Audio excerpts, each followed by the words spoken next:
All right. And I've dropped this link in the chat. I'm going to do it again. I think we're live now. Hey, everybody.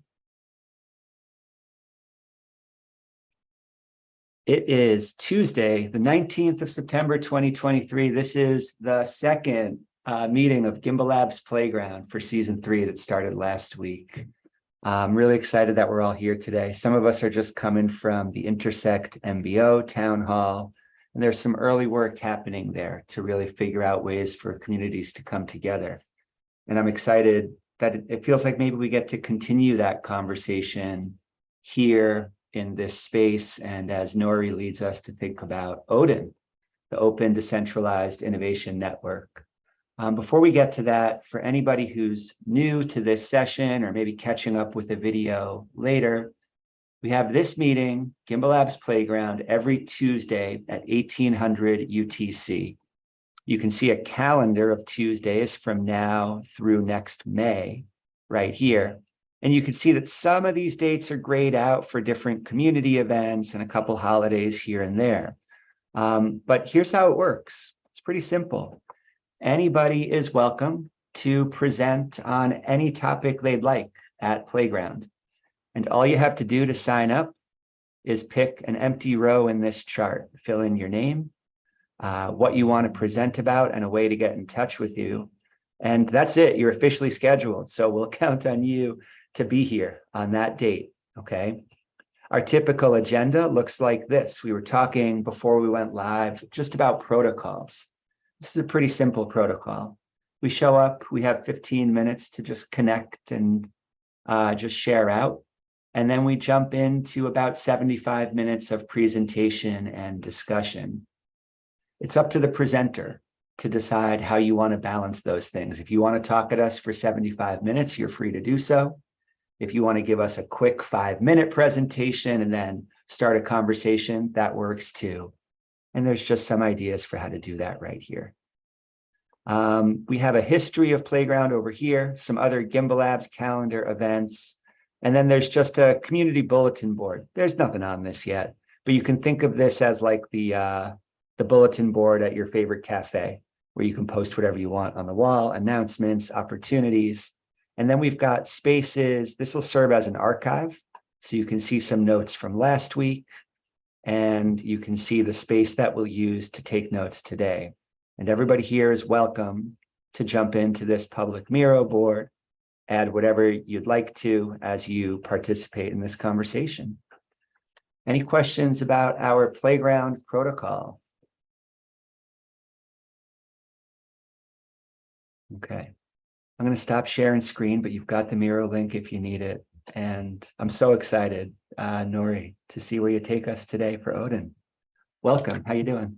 I'm doing well, and I'm here to talk about Odin, and happy to see some new faces, so I'm not preaching to the same old people all the time.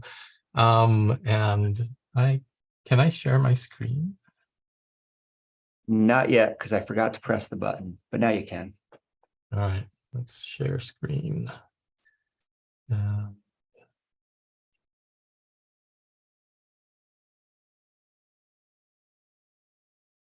So we're going to try it this way. To the Miro board itself, coming in here. I dropped the slide deck in here, so if you just double click it, it brings it up. And then, are you seeing the presentation? This is the first time I've done it this way. Yeah, that looks great. That's a good feature. Yep. All right. So this talk is about Odin. It's an acronym for the Open Decentralized Innovation Network. And I have to admit, it's a little bit of a backronym. The letters were kind of there, but I arranged them in a way to make it sound nice.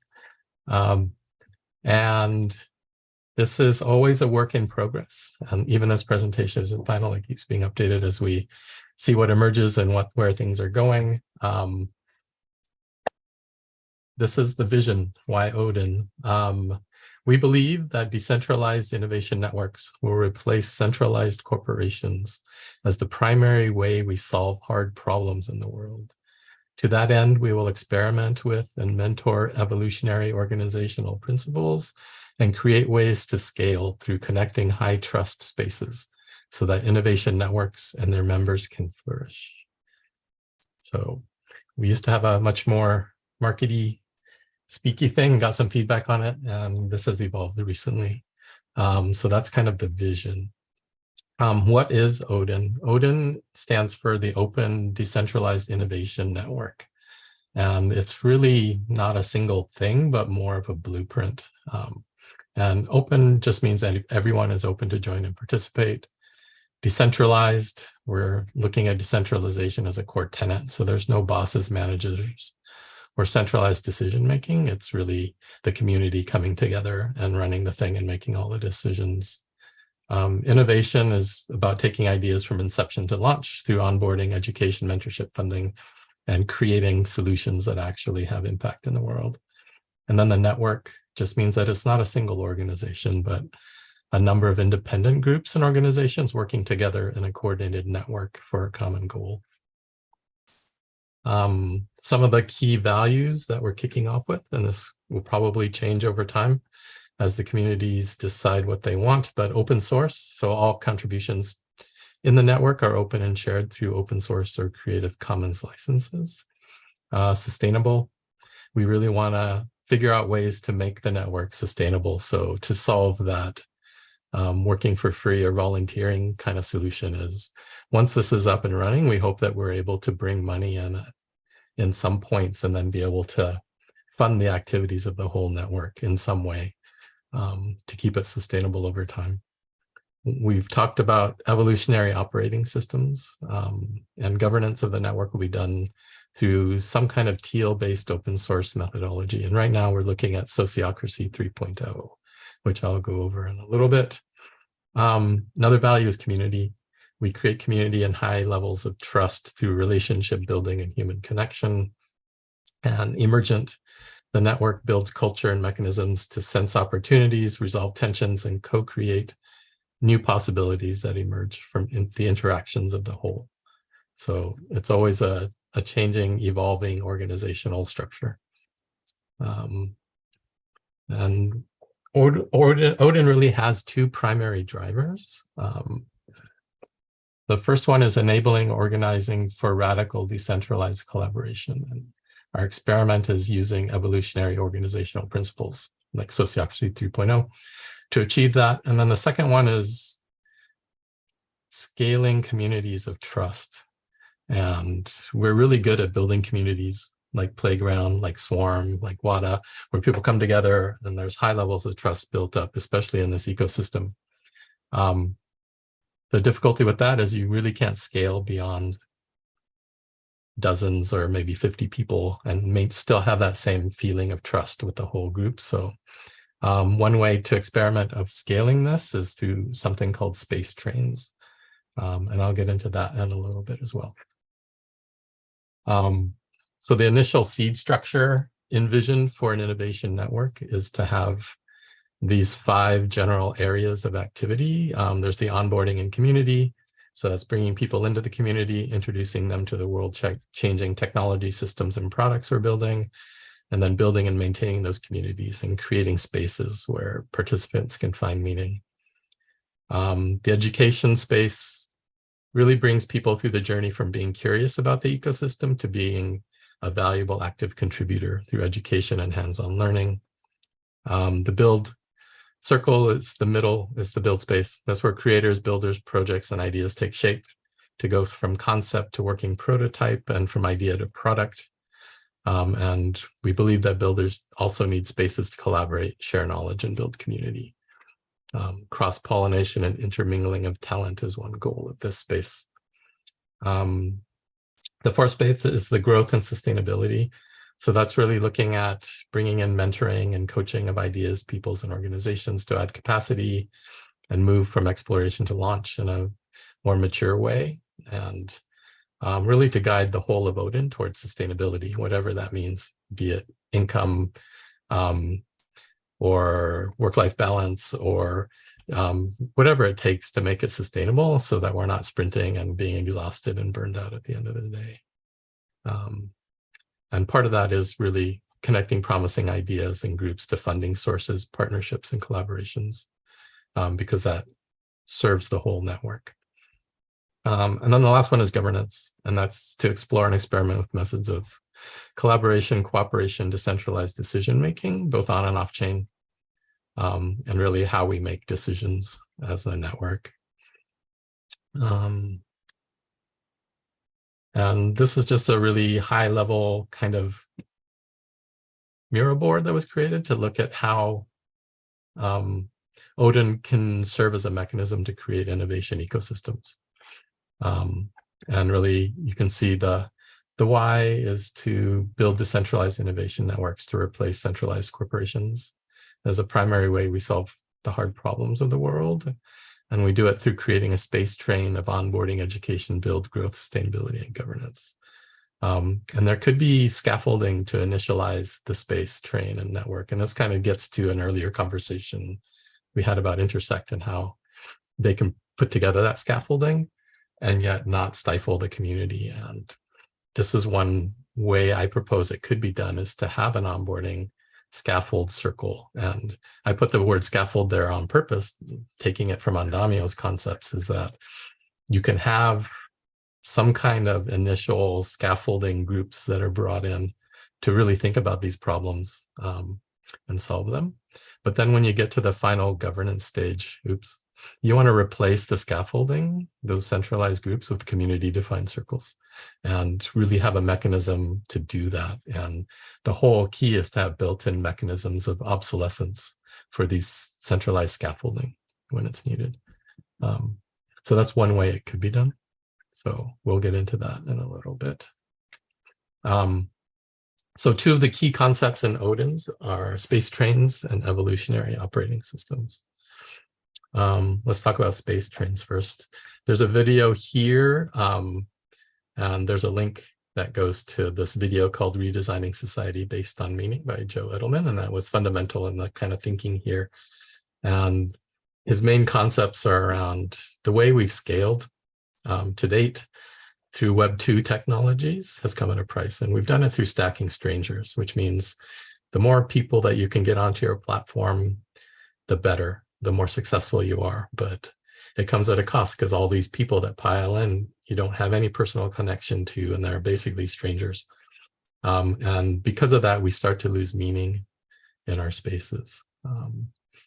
And he talks about the concept of spaces as places where we can find greater meaning and community. And they're usually value-based. So things like honesty and courage and these kind of values and process are really kind of key to spaces. And it's not about measuring fear-based KPIs, which are really about rejection or failure, and focus more on the values and the process as a way of measuring success. And then space trains are a way of connecting these different spaces together, so they create a train of value that moves from space to space. And that's one of the key experiments that we're looking at right now as well. So the innovation space train is onboarding and community, connected to education, connected to the build space, connected to growth and sustainability, and then that's connected to governance. And we're still trying to figure out how this is going to work. So that's one of the big experiments. So I invite everybody to jump on and figure it out together. We talk a little bit about evolutionary operating systems, and this is really what are the tools and systems we need to work together more effectively. And right now we're really looking at Sociocracy 3.0. And it introduces a whole bunch of concepts, but it has a really simple kind of framework they're calling the common sense framework. And really at its core, you're talking about how you clarify purpose and develop strategy. And then you start to focus on values, work on how you sense and respond to tensions, and then you run experiments based on hypotheses. And this is kind of how you run the kind of operational stuff. And then you start moving into how do you enable autonomy of all the groups. And even though they're autonomous, you want to collaborate on the dependencies. So these are the places where the groups link together. So that kind of runs the organizational level. And then it's really focusing on the culture. So you want to build shared mental models, invest in learning, and then intentionally develop the culture. So it really brings all these together into a single framework that's open source and really best to breed through sociocracy, holacracy, agile methodology, and a bunch of stuff that has evolved over the last decade. And they're really wrapping it all up into this nice framework.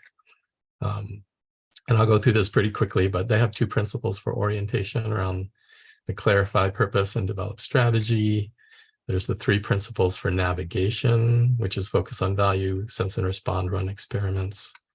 The 2 principles for structure are enabling autonomy and collaborating on dependencies. And then the 3 principles for transformation are the invest in learning, intentionally develop culture, and build shared mental models. We do have a Discord where we are gathering together as community.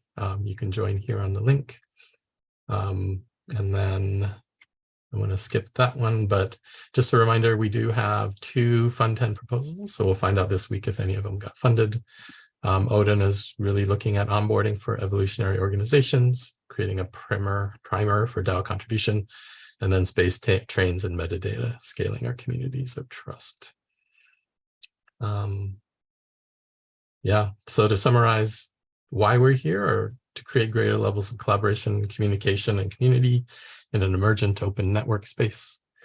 The what is the Open Decentralized Innovation Network, or ODIN. And I've recently added an S to the end of here because it's starting to emerge that it's not a single network. There are many innovation spaces, and it could be in other blockchains, or it could be for climate change, or whatever it is. This is really a template and a pattern that hopefully other people can use for their own networks. Yeah, and then the how is really looking, at least for now, is at space trains and the common sense framework. So yeah, that's the presentation. Thank you, and let's go. And yeah, feel free to take a look at these resources. We have a Odin kickoff mural board where we planned a whole bunch of stuff and continue to talk about things there. This is a link to the video, Redesigning Society on Meaning, very fundamental.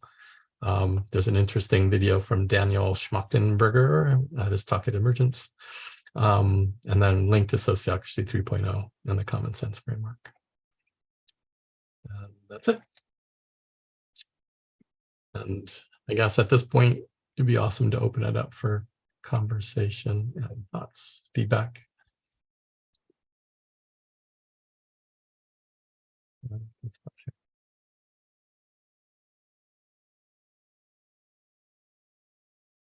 Felix, what do you think? Laurie, what was your inspiration of initiating Odin? It's funny, it started with a meeting between Cardano for Climate, WADA, and Gimbalabs in Fund 9, because none of us got funded for any of our stuff. And we were all very disillusioned with Catalyst. And it started as kind of a support network of the founders of those groups just talking and supporting each other.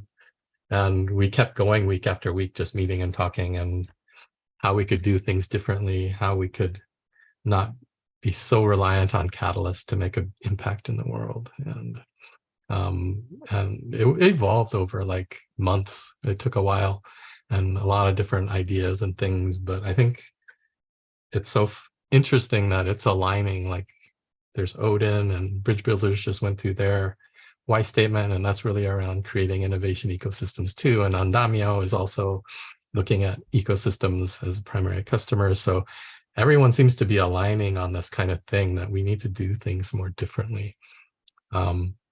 And just to tie it to something else we're doing, I was going through my homework for ULab last night, and in the video, they talk about there's a shift of awareness that profound changes are afoot, and I have to play a role in that. And people are waking up to this feeling. And even though we want to support the change, people don't know how to make a difference. Collective action's not yet manifesting in meaningful ways because people just don't know how. And ULab provides tools, methods, and spaces to connect to our highest future possibility and operate from that level as individuals in society. But I was also thinking that all the things that we're doing is really setting up the systems and the methodologies for people to collaborate, come together and be effective at these things. And so, yeah, it's like we're serving the planetary mission to wake up collectively and say, we can solve these problems, let's do it. And really help those people that don't know how and show them at least one way that it can be done.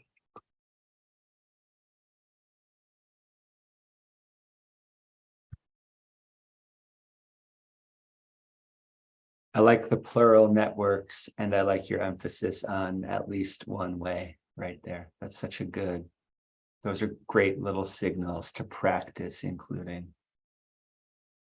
Mm-hmm. Yeah.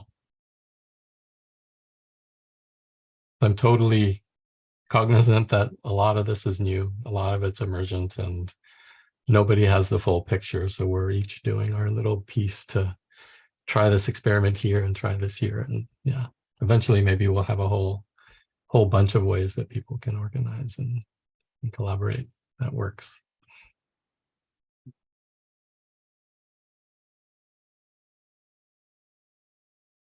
See, have you games out scenarios like a prison prototyper? I don't know. I don't gamed. Oh, like like scenarios, like playing out scenarios. I guess that's sort of like experiments, maybe. But I don't know prison prototyper. In-person prototyper? Yeah, I'm not sure what that is either. I was like, what is an in-person proto? Oh my goodness. Oh yeah. Okay, I get it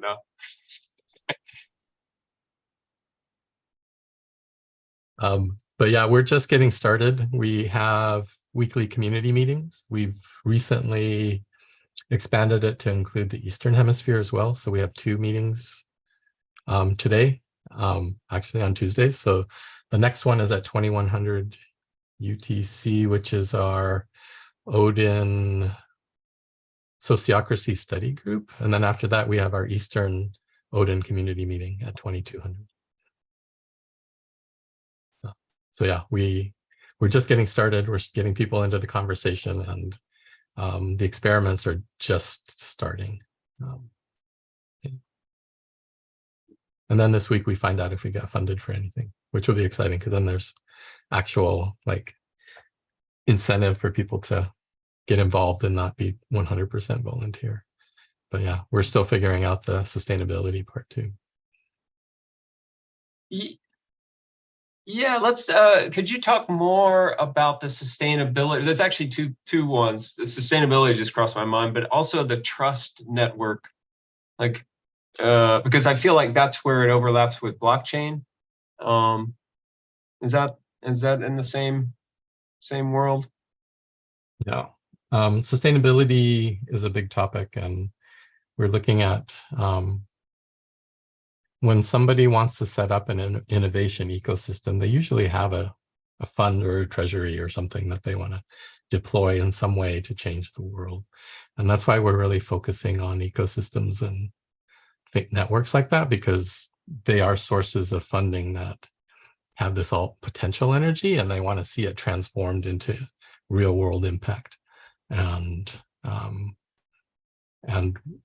through Odin, kind of find a way to support all the functions of a network that are critical, from onboarding to education to supporting the build to the mentoring and all of that, which in Cardano has been really hard. It's been primarily the builders that get all the money, and the onboarding organizations and the educational places are largely volunteer and not sustainable over time. So one of the things is, yeah, how do we fix that and distribute value all across that chain, because it's all required for having that impact. And for the trust networks, I think that's an interesting conversation, because we are in blockchain and we talk about trustless systems where you don't need trust, but we're leaning the other way and saying that relationships between people matter, that trust between people matters. And we're more effective when we trust each other. and have those relationships. But the challenge is, and we're actually really good at creating those spaces where trust develops, but it's not a scalable thing. So that's the challenge, is how do you go from a group of 20 to a group of 20,000 without resorting to the trustless mechanisms? And that's why I think space trains is a very interesting concept for me, because it's one way to try to scale those communities of trust, not by growing those communities, but by chaining them together and allowing value to transfer between them.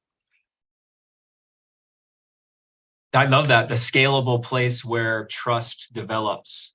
And yeah, the space is where trust develops, contrasting with a stack of strangers. You like in that the ULab class, they have these coaching circles where you can find, small groups where your trust and your relationships are cultivated. And that's where, as a matter of opinion, I think that's where like good transformative change can happen. When you're working, not with another number or cog or just a component, but Nori and James and Sebastian, like those are the things that really can make a transformative change. Yeah. And the way you scale is, I see Felix has put down the cellular base, like I really think there's some key, I think that's a key component, a space as a cell. Yeah. Yeah. Yoram, you have a question or a comment? You're muted, by the way. Yeah, no, I want to comment also specifically on that. So I think what we realized when we start meeting after Fund 9, that we actually created a trust network of a few hundred people, right? I mean, so it's still a small trust network, but there is kind of a trust network that was created over a couple of years. And then we realized that we actually are the product, right? I mean, what is Catalyst without the trusted network? If you think about it this way, right? So yeah, so for me, this is kind of what, I mean, if we're able to scale this trust network and work together and creating it by sales, and we have to figure out how to do it, but if people trust me and I'm connected to another cell, maybe they trust the other cell, and so on, or use platform like Andamios to create this credential and trusted networks. Then I believe at least that there would be many revenue opportunities, because this is very tough to achieve, a trusted network, right? And then I really believe it can replace cooperation, like the mission of Odin. So yeah, just wanted to mention that. Yeah, great presentation. Thank you, Nori. Thanks, Yoram.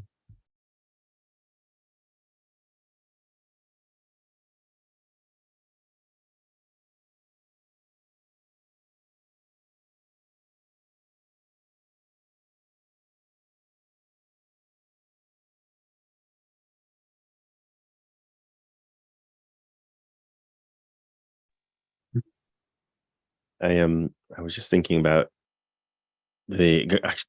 draw from the original call at the beginning about protocol. Now this applies to building out trust networks again as well, because if you've got a common protocol and common interfaces, then that's when you can achieve scalability without trust necessarily beyond that interface that you're interacting with. So if we have this understanding that these are the way cells interact and they interface with each other, and there's maybe always some kind of trust developed between at that interface where there's Yoram that will connect Gimbalabs to any of his organizations or networks, and Felix to Swarm and so forth, and that's at the interface point. But the protocol that underlies it all is where the real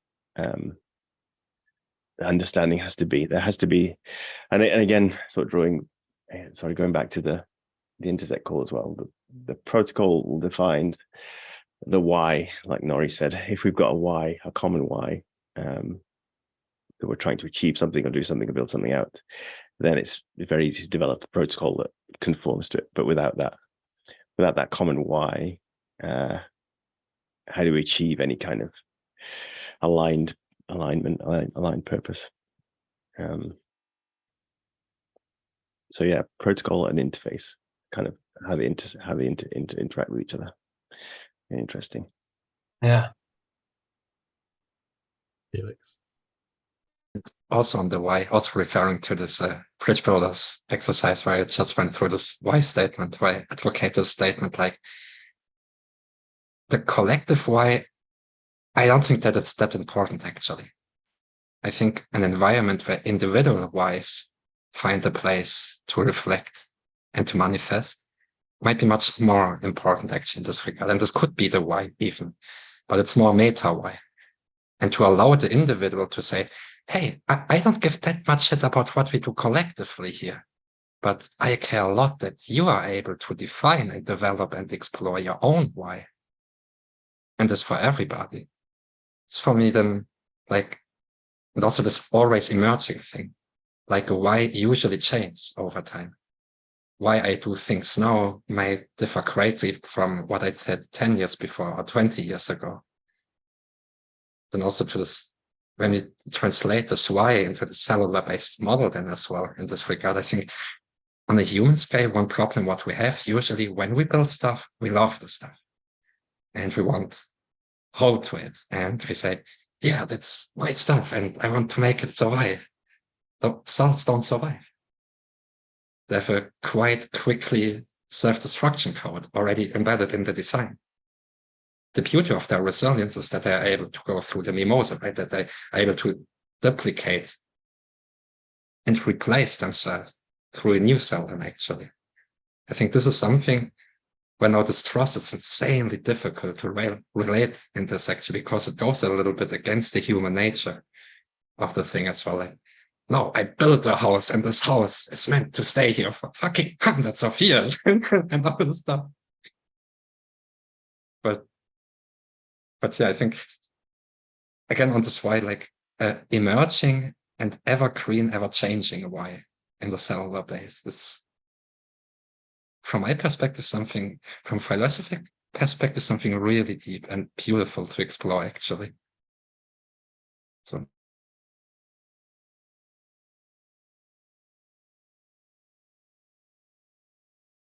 I love that. That's absolutely brilliant. Oh, who's got their hand up? Okay, no hands up. Curtis, Curtis wanted to Oh, say Curtis. something, Okay. and then me. I mean, you guys say it better than I do, so I just stand down.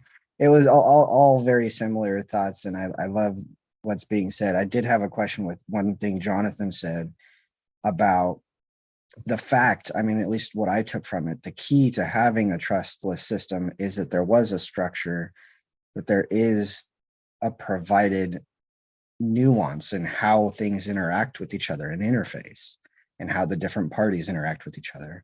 And that's what provides the trust so that you can be trustless. And I totally agree, but that's where, and I'm not trying to defend intersect, I'm inquiring, I'm trying to figure out what could be done better. Is that's what it feels like they're trying to establish, is that structure is the interface. How do you interact with one another so that you can freely go and do what you need to do?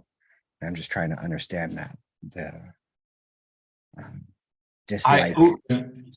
Ooh, I can respond. You know, I think there were like 60 people in that room, and you know, some of them have gone through, like, this isn't their first dance or this isn't their first rodeo. And the scaffolding like might make sense. They're like, oh yeah, look, it's a big company and they're, you know, they've set up this stuff for us and they want us to work the scaffolding fits, you know. But there's some in there, you know, maybe 10 or 12 or several that have gone through it and the scaffolding doesn't fit. And it's sort of, you know, it's just like, oh wow, this this this is a mistake. Why are they setting it up this way? I think in that way, I think that's probably what we are experiencing, is that we've kind of, we've said, like my friends would say, we've seen that movie, we know how it ends. But I had the exact same thing when I was watching that slide. It's like, oh yeah, that's the MBOs. There's scaffolding. There's a group of people that are going in and like establishing these patterns. It's just, I don't really like those patterns. So It takes. is that you, Om? Yeah. Yeah, someone wanted to say something, or? Maybe just a clip. I Yeah, want to go. Go ahead. I have a question for, Felix, and I agree that there is individual whys, right, to do, but there is some also common purpose. Like for Catalyst, I remember Steven said like last year and a half ago, it's a group of rebels coming together to work together to create something new. So even though everyone came from his own objective and reason, I felt there was some kind of guiding purpose. And I think here is the same, right? I mean, to come together and replace cooperation, right? The way cooperation works. I mean, that's kind of what was stated by Nori. So I think each one of us have different why, that we all have together kind of a common purpose for why.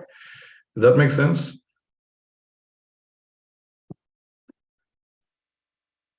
Yeah, I almost see it as we've got individual what's. So I want to do this thing. This is what I want to do. But the why, maybe that broader. We want to do better as a human society. We don't want to have top-down corporate overlords. We want to have bottom-up grassroots organizations, self-organizing, self-fulfilling their needs locally. And that would be the sort of the protocol why. If you're not aligned with that, if your idea is to, propagate wealth in pools and, continue what we've had before, then that will break the protocol. That's contrary to what we're trying to do. And so if you don't subscribe to it, then that,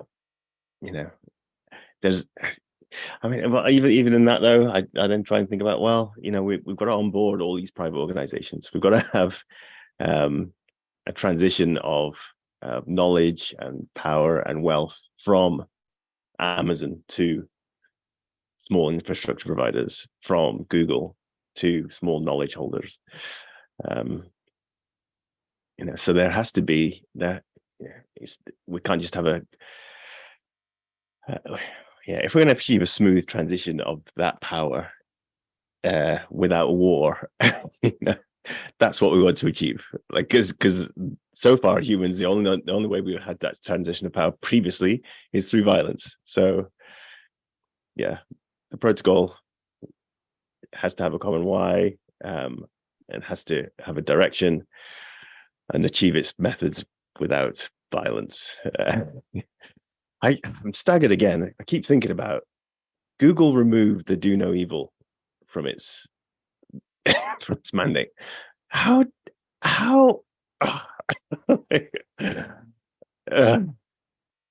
That's a statement too. Just, I mean, you might as well just say do evil as opposed. That's it, surely. Yeah, that's definitely eyebrow raising. That's You got it. Every man Why for too? himself, which is ultimately same, right? Yeah.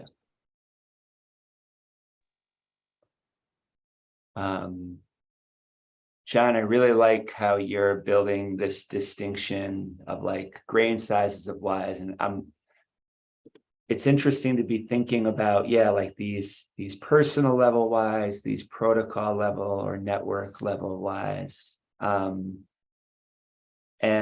that example really got me thinking, like the grassroots. Okay, we're building this because we want to build grassroots systems, but that actually that creates space for people to have individual whys, right? Like the reason I got excited about grassroots systems might be different than yours, and we might have different stories to tell, and there might not be perfect overlap between those. And in fact, given space to share those stories, we might find out that there's actually some implementation details that we disagree on. And that would, I think, be the best case scenario, right? Like, oh, hey, we don't agree perfectly and we can collaborate together anyway, is first of all, something that is missing from a lot of the systems we have. When a system offers us binaries where we're untrained from lines of reasoning that even sound like that in the first place. But then, you know, but here's this thing we agree on and we're going to be able to drive it forward. So like this chance to learn discourse about the alignment we share and how we move for the parts that we don't. And I think, like, I wonder if a way to assess the value of a protocol level why is whether it creates space for people to come up with their individual pathways to that point or something.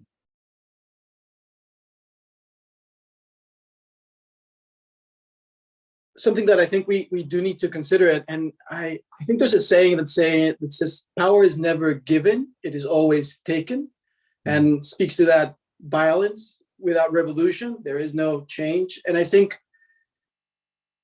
something that needs to be recognized is that in order for these things to work, decentralized governance or whatever, that it needs to be a seismic cultural and mindset shift.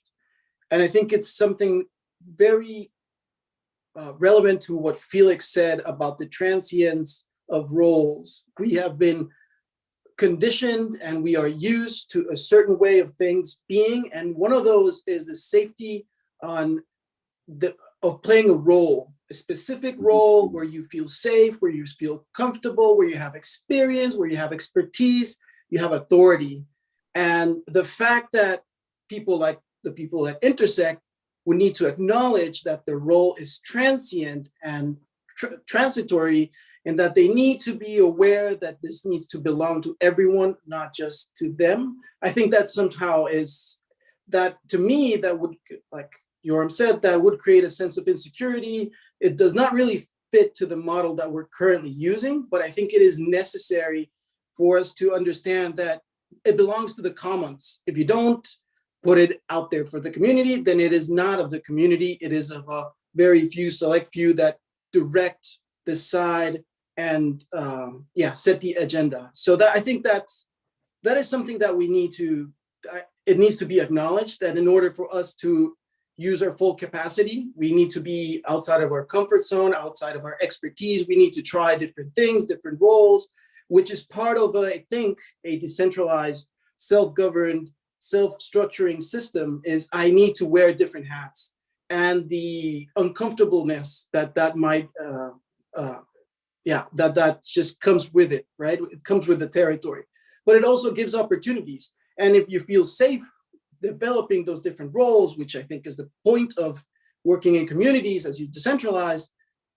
feeling that safety is, I think, the one of the goals of creating these kinds of organizations is you need to be able to take that risk, knowing that you won't starve or you won't fail incredibly if you don't exercise if you're not an expert, if you're not an authority, as you learn to exercise different roles.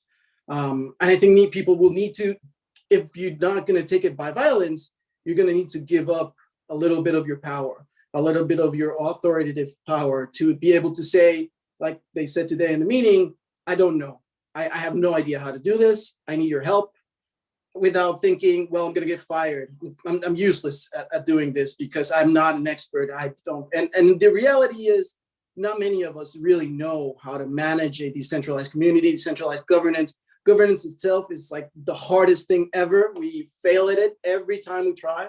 So I think it's worth acknowledging that transition is going to be painful and scary, and find ways to, I think, building communities is a way to psychologically support that transition. and that you feel supported and safe, and you can talk about your fears, and et cetera, that human aspect that cannot be replaced by any sort of blockchain system, that human, it needs to exist. And just allow the space for that to happen without really just jumping and eating people alive. There needs to be a lot of care, which is weird. It's just kind of weird right now for that to happen. It feels weird, but yeah, necessary.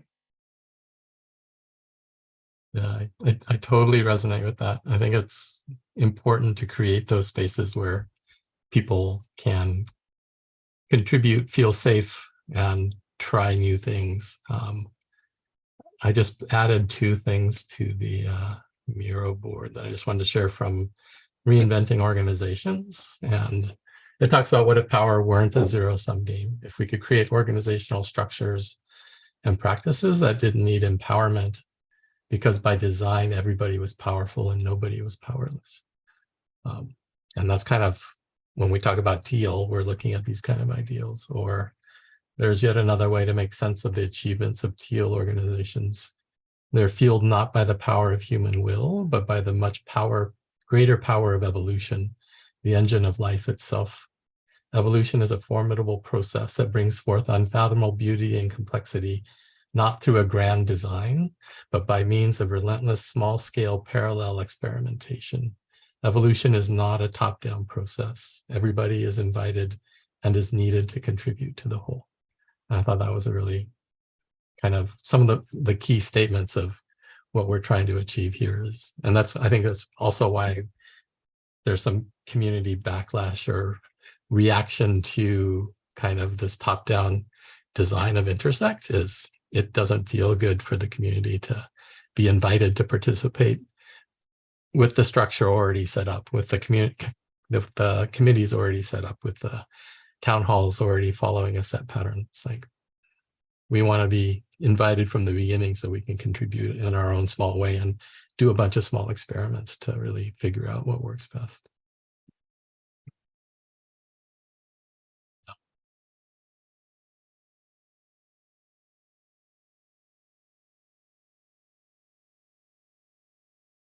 Just reflecting on evolution as a powerful force. That's so interesting, because you can never see it from moment to moment, but it's always happening in these little tiny bits. And Roberto, what you were saying, like, I think is the roadmap for scale, right? Like, if I have anybody to collaborate with, and I can spend a few minutes expressing my fears and doubts, and then digging into something meaningful, now we have a connection. Do we need that with everybody we meet? Like, no, not every day, not every time. But as long as we each have somebody we can go to with that, that's like the building block of these evolutionary processes. That's the source of like that greater sum power, I think. And if you and I sit and we connect on that level, now we have the ability to also vouch for each other in a different way. And that vouching, I forget who brought us that word. What framework uses vouching? But in any case, right? Like, that's one example of the connection between spaces on a space train, right? Hey, we've been there together. Oh yeah, well, we've been there together. Oh, cool. All right, let's try working together. We don't have to start at zero now. And now we can be a little bit more effective, a little bit more sustainable.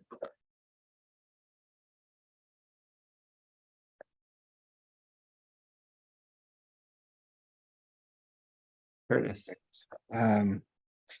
I can tell I'm stuck on this, so I apologize, everybody. I keep centering towards that. Nora, you made some comments about Intersect and that the structure was already provided, and it feels like they're just not involving the community. Completely agree. And I'm trying to decipher what we're building our roadmap, because its current state is very similar to Intersect, where that structure is provided. Here's how you interact. Here's the committees. This is what it looks like to participate in the committees. However, that entire thing is wrapped up in a governance format so that it can be molded and shifted. But it's providing, like you said previously, here's an example of how we can do things. Now it's up to you guys to use and mold it. Is there a concern if that was the structure where it was provided and it was kind of hard coded in the beginning, but provided a system where it can evolve over time? Does that still feel like you're being influenced by that?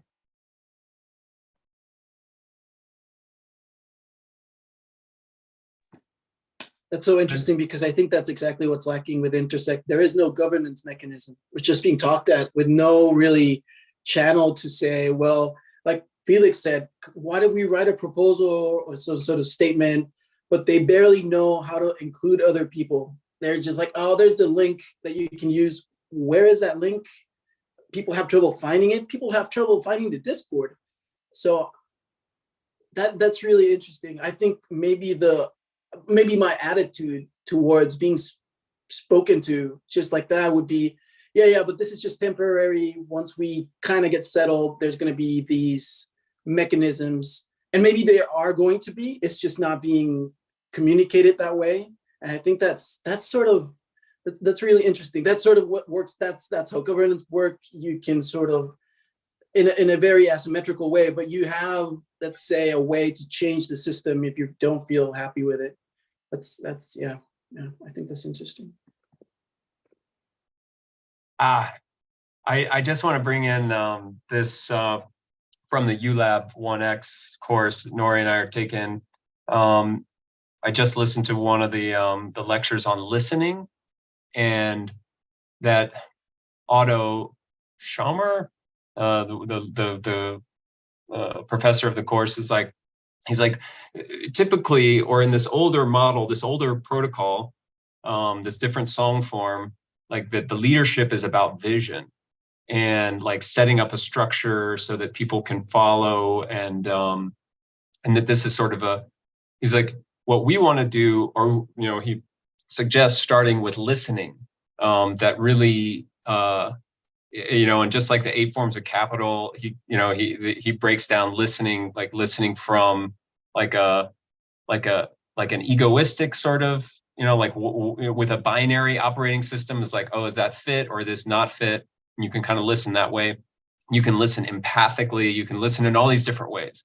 And so with this MBO, just as we're talking it through, I think that they've got like a good vision, and then the point is to try to like communicate that vision out but it's just an older mindset of like, oh, we'll have this structure and then we'll build into the structure, as opposed to listening to what is around and then allowing that to organically, or with some governance, to self-organize, basically.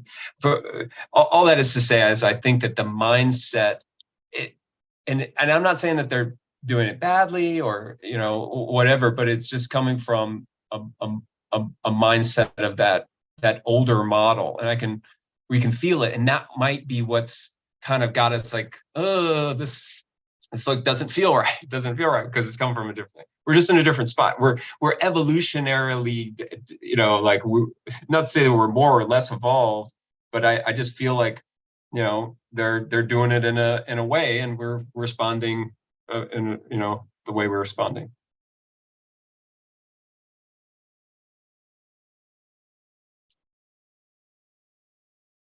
But I think that it can change. I mean, yeah, I don't think that they're bad guys. I don't think that they're, that it's, but it's a nice exercise to sort of feel this reaction and then try to figure out where it comes from. And I feel like that's it. It's just like, oh, that's from that's, yeah. Because I don't know those guys at all. They're just names on a board. And that's what kind of, I was like, I haven't really made a connection, but they're just like supposed to be this big, great, awesome thing. And it's sort of like, well, did they really look? I mean, I didn't know them from Catalyst, or, were they around? Were there, I just don't have that part of it yet. I haven't developed the trust. I love that Mercy asked, who is this Nagatoshi dude? Like, Yeah. I recognize the rest of them.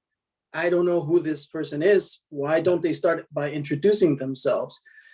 It feels like a little bit of, felt a little bit arrogant, to be honest, to just assume that people are going to know who they are. And I think, yeah, it's that mentality. And it's not, like you said, Newman, it's not really their fault or anything. Like, I don't think it's, the intentions are not bad. They're just on a learning curve that is going to be steep. And I bet the community is not going to stop pushing back, because this is not the first experience that they've had with this kind of. And wouldn't it be great if we created a protocol, like by running an experiment? And this is the thing about Odin, based on experimentation, that are written down and sort of research oriented, so that we can pass it on to the, like next month we can look at our own experiments and say, oh yeah. So wouldn't it be great if, like, and I know this has all been done before. Like, we have been, humans have been around like since Mastodon, trying to get together and take down a big critter, so that we could eat. But wouldn't it be cool if this was the thing where they acknowledge their temporariness? It's like, I'm the acting so-and-so, and thus you can expect me to act this way. Or introducing themselves. And for instance, I didn't realize that some of those people were being paid. So if you've got a volunteer organization and no one knows who's volunteering and who's being paid, that gives me some, concern. So we have the opportunity to make new roads. That's an advertising American car company, but we can make a new path, and the beautiful thing is that we've got people that have a shared why, and we've got some established what's. I think good things on the horizon.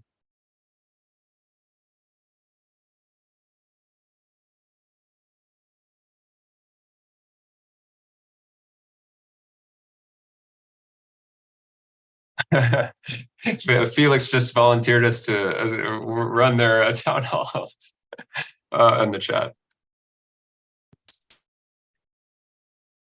There's a lot of stuff that I think we can suggest to them to improve things. Like, just go to Intersect on Discord, right click and try to invite somebody. It's like disabled. It's like, that doesn't feel right for, yeah. Like, it's not open. It's some kind of secret invite only group, or I don't know what to take from that. And they're just little things like that kind of indicate that it's not, like, this isn't the MBO I was looking for. And where's the Cardano Foundation?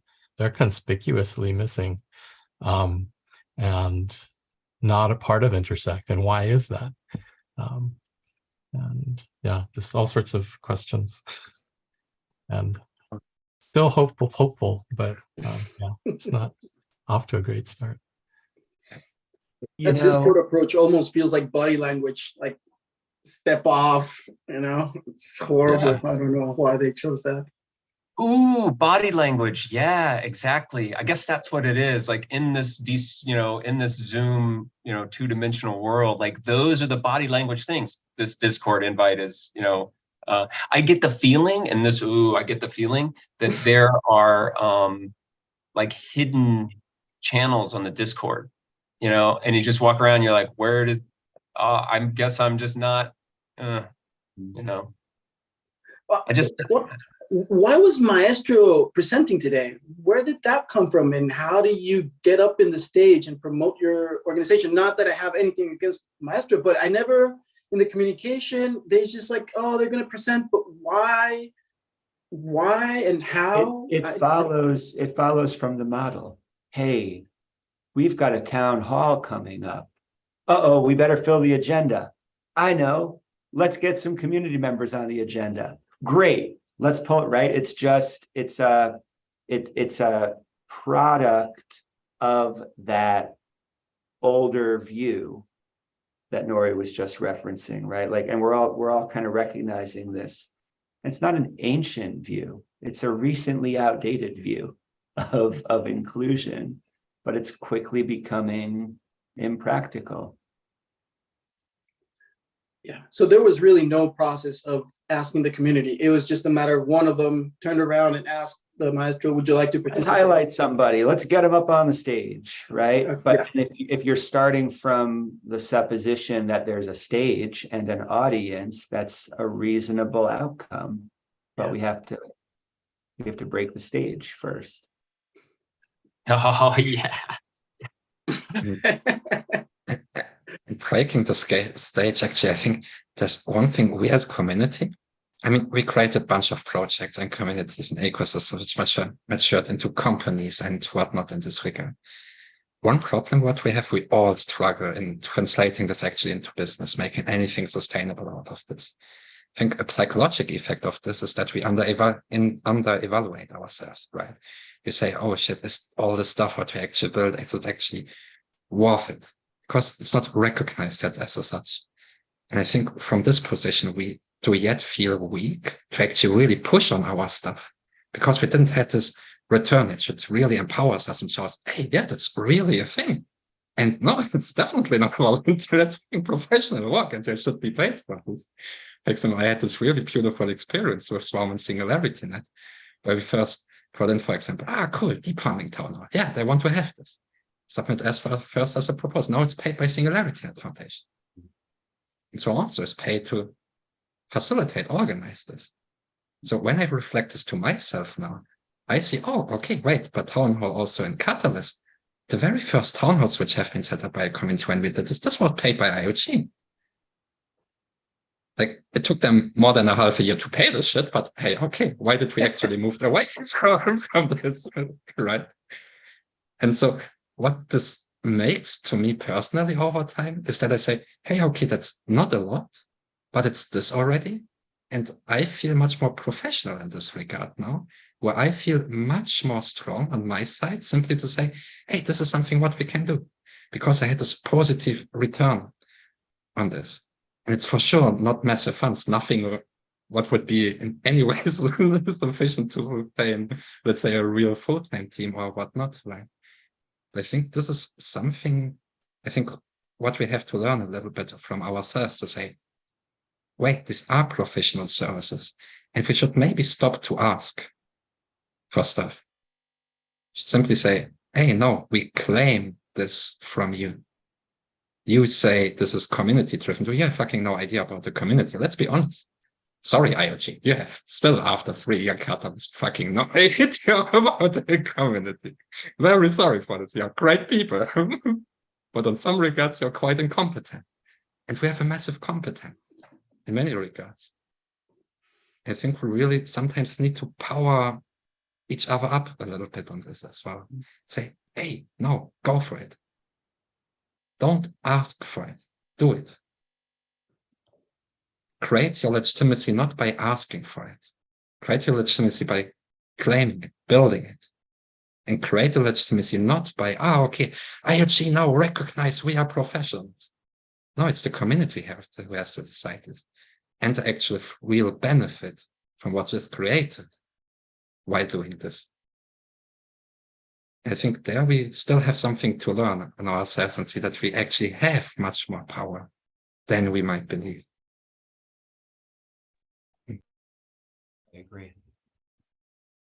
Okay, so that raises the question, what's an appropriate stance of Odin in interacting with Intersect? Is Odin a potential contractor to Intersect who can help it achieve its goals? Is it a network organization within, or is it a straight up competitor? Those are very good questions. See you later. See you, Newman.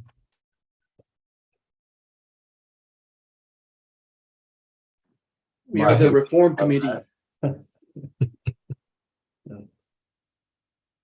If you were to take all of Odin's resources and purpose and values and put it into a container and compare that to intersects container of needs and the community's needs, where is there overlap?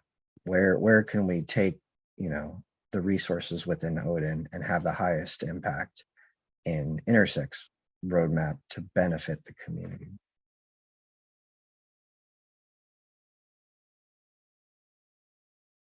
I think the biggest place is one of Odin's goals is to help innovation ecosystems flourish.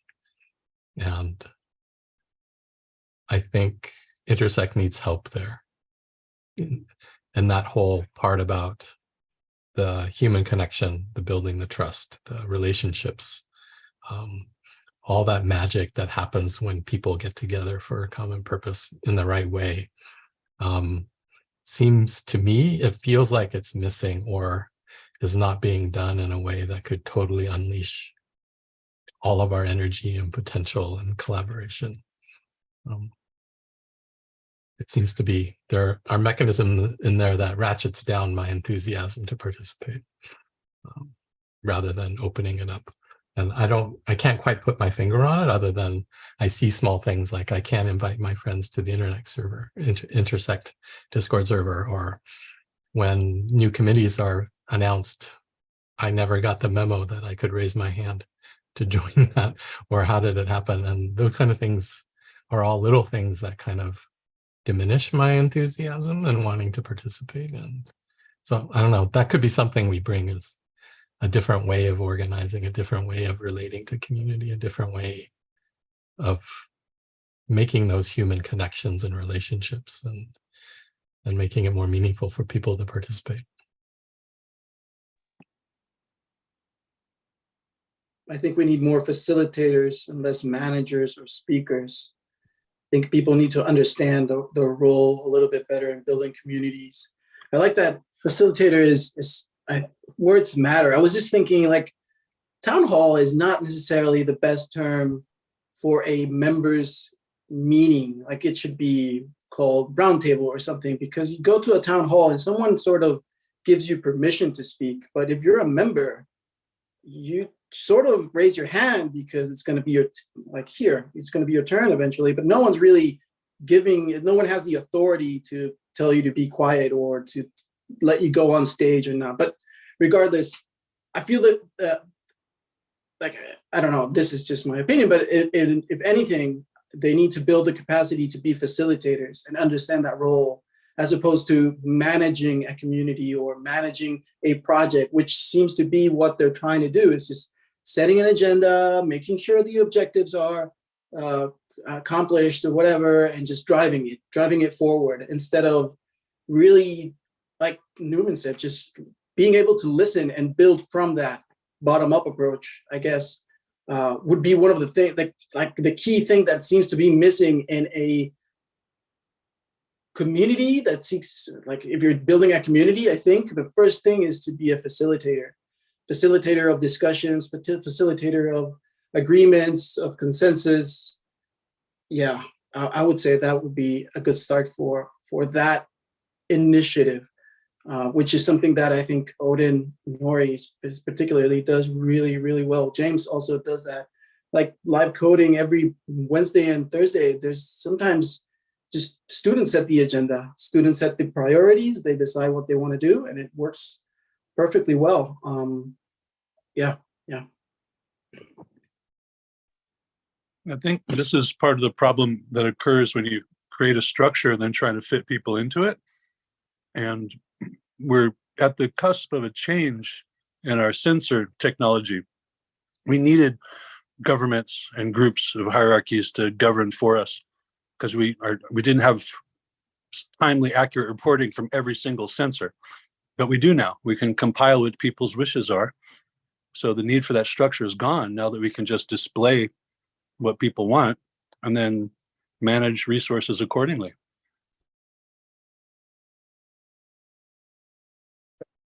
Sorry, just a question on that topic. Oh, I'm sorry, go ahead. No, please go ahead. Ask the question and then we'll come back. My apologies, Joram. Does that, I mean, at least in the tech world, to be able to take those metrics, those sensor inputs, there's a form of standards and then a ways of those different standards to communicate with each other.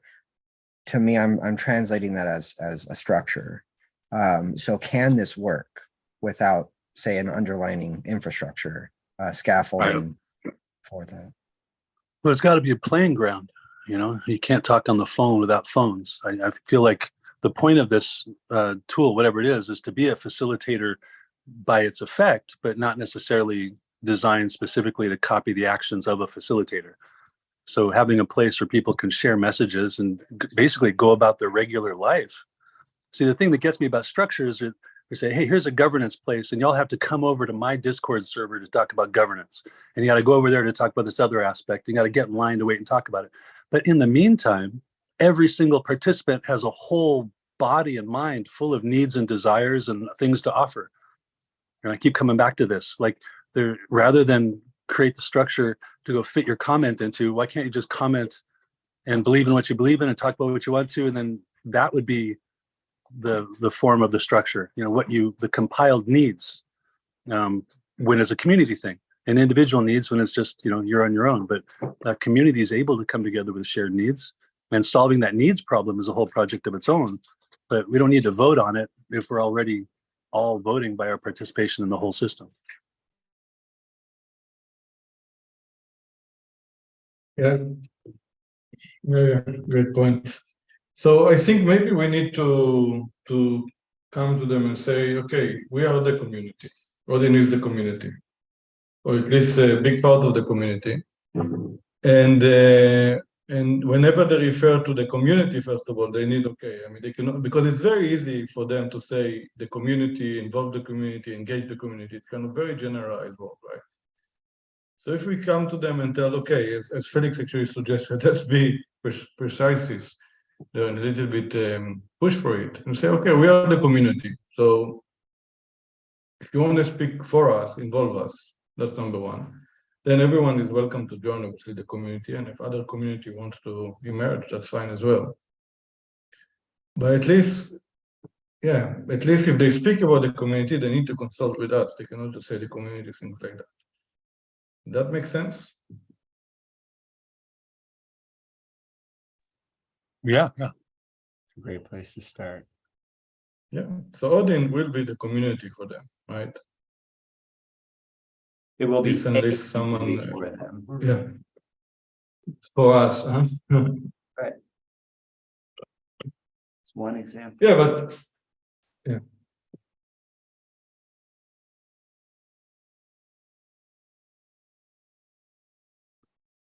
I have a hard stop in 3 minutes. But Nori or anybody else, do you have next steps to send us away with?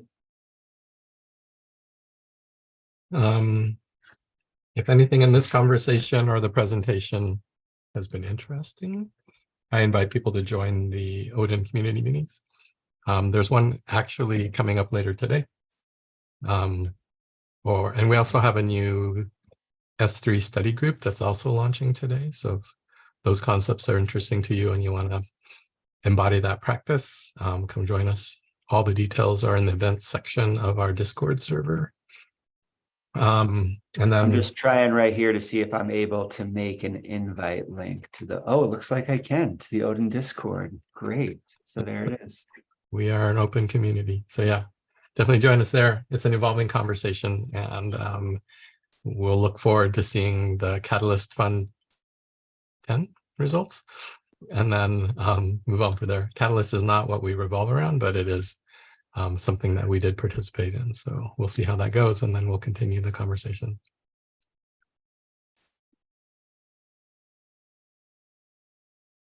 Thank you for creating space for this conversation today. Really timely. Yeah, thank you for having Playground where we can come with all these ideas and share them with each other. Yeah. Yoram, what were you going to say? No, and the last action item is let's consider putting Odin on the intersect, right, as the community representative.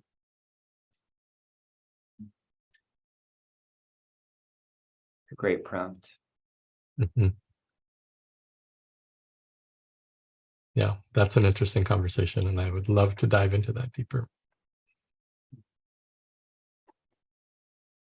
For anybody here thinking about presenting, or for anybody checking out this video later, this is not nearly as weird as Playground can get. That was just a good conversation, but all ideas are welcome at any stage of development, even if it's something that you're just starting to figure out how to think about. So we really want to welcome folks.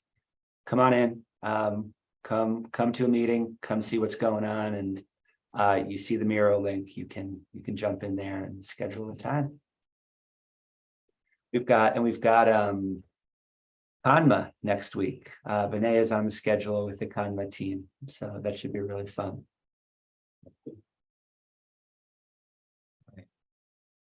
Thanks again for the space, everybody.